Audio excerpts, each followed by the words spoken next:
ഇപ്പോൾ ഒരു നോർമൽ വ്യക്തിയാണെങ്കിൽ ഈ LDL കൊളസ്ട്രോൾ ഒരു 100 മില്ലിഗ്രാമിൽ താഴെ ആയിരിക്കണം, 100 മില്ലിഗ്രാം പെർ ഡെസിലിറ്റർ രക്തത്തിൽ.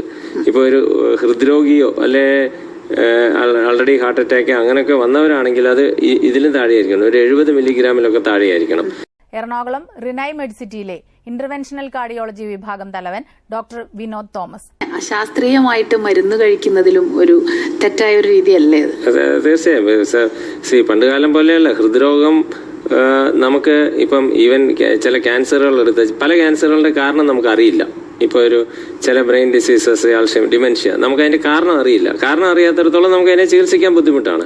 പക്ഷെ ഹൃദ്രോഗം എന്ന് പറയുന്നാൽ നമുക്ക് ഒരു 95% നമുക്ക് എന്താണ് അതിന്റെ കാരണങ്ങൾ, എങ്ങനെയാണ് ഉണ്ടോ ഇല്ലയോ എന്ന് കണ്ടുപിടിക്കുക, എങ്ങനെയാണ് ചികിത്സിക്കുക, ഇതെല്ലാം വളരെ വളരെ വളരെ കൃത്യമായി നമുക്ക് അറിയാവുന്നതാണ്. സോ ഹൃദ്രോഗത്തെ സംബന്ധിച്ചിടത്തോളം ഒരു ഡോക്ടറെ സമീപിച്ച് ഡോക്ടറെ നിർദ്ദേശം തേടുന്നത് തന്നെയാണ് ഏറ്റവും നല്ലൊരു കാര്യം. നമ്മൾ പറഞ്ഞുകൊണ്ടിരുന്നത് കൊളസ്ട്രോളിന്റെ ചികിത്സകളെ കുറിച്ചിട്ടാണ്. ഡോക്ടർ അതൊന്ന് പറയും.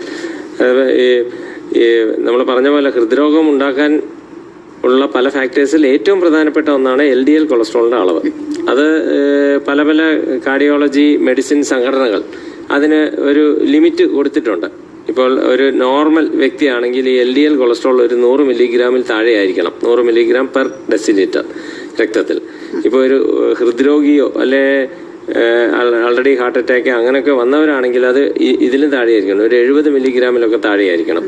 സോ പിന്നെ ഏജും ഒരിതാണ്. ഒരു 40 വയസ്സിന് താഴെയുള്ളവർക്ക് ഒരു LDL കൊളസ്ട്രോൾ ഒരു 160-190 ആകുന്നവരെ നമ്മൾ ചികിത്സിക്കാറില്ല.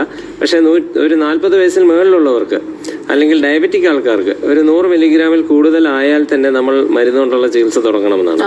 സോ ഈ ഒരു ഡോക്ടറിനെ ഒന്ന് കൺസൾട്ട് ചെയ്യാം. നമ്മളുടെ കൊളസ്ട്രോൾ റിപ്പോർട്ടും ഒരു ഡോക്ടറുമായി കൺസൾട്ട് ചെയ്യുമ്പോൾ ഡോക്ടർക്ക് കൃത്യമായി പറയാൻ സാധിക്കും, ഈ നമ്മൾ തൽക്കാലം ഡയറ്റ്, എക്സസൈസ് അതുകൊണ്ട് മുന്നോട്ട് പോയാൽ മതിയോ, അതോ ഒരു മെഡിസിൻ തുടങ്ങേണ്ട ഒരു സമയമായോ. മെഡിസിൻ സ്റ്റാർട്ട് ചെയ്യണമെങ്കിൽ അത് പലപ്പോഴും ലോങ് ആയി, ചിലപ്പോൾ ലൈഫ് ലോങ് ആയും കണ്ടിന്യൂ ചെയ്യേണ്ടതാണ്.